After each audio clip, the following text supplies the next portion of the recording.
నా సూర్యుడివి నా చంద్రుడివి నా దేవుడివి నువ్వే నా కన్నులకి నువ్వెన్నెలవి నా ఊపిరివి నువ్వే అంటూ బీఆర్ఎస్ అధినేత కేసీఆర్ మనవడు కేటీఆర్ కుమారుడు హిమాన్షు రావు యానిమల్ సినిమాలోని పాటను ఆలపించారు. ఆ పాట ద్వారా తన నాన్నపై ఉన్న ప్రేమ, గౌరవాన్ని చూపించారు. తనతో ఉన్న జ్ఞాపకాలను ఫోటోల రూపంలో ప్లే చేస్తూ హిమాన్షు సొంతంగా పాట పాడారు. ఈ వీడియో కేటీఆర్ మాటల ప్రకారం చూస్తే ఈ ఏడాది జూలైలో పుట్టినరోజు సందర్భంగా చేసి హిమాన్షు పాడి ఉంటారని తెలుస్తోంది. ఇప్పుడు ఈ వీడియో సామాజిక మాధ్యమాల్లో తెగ వైరల్ అవుతోంది. ఇక ఇప్పుడు ఈ వీడియోను కేటీఆర్ ఎక్స్ వేదికగా పోస్ట్ చేశారు. తన సంతోషాన్ని ట్వీట్ రూపంలో షేర్ చేసుకున్నారు. కష్టతరమైన సంవత్సరంలో నాకు లభించిన ఉత్తమ బహుమతి,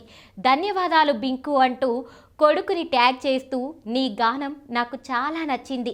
జూలైలో నా పుట్టినరోజు కోసం నా కుమారుడు దీన్ని రికార్డ్ చేసినట్లు తెలుస్తోంది. కానీ అది సరిపోదని భావించి విడుదల చేయకుండా తప్పించుకున్నాడు. నేను గత వారం మాత్రమే మొదటిసారి విన్నాను. తండ్రిగా చాలా గర్వంగా ఉంది అంటూ ఎక్స్ వేదికగా వీడియోతో పాటు ట్వీట్ చేశారు.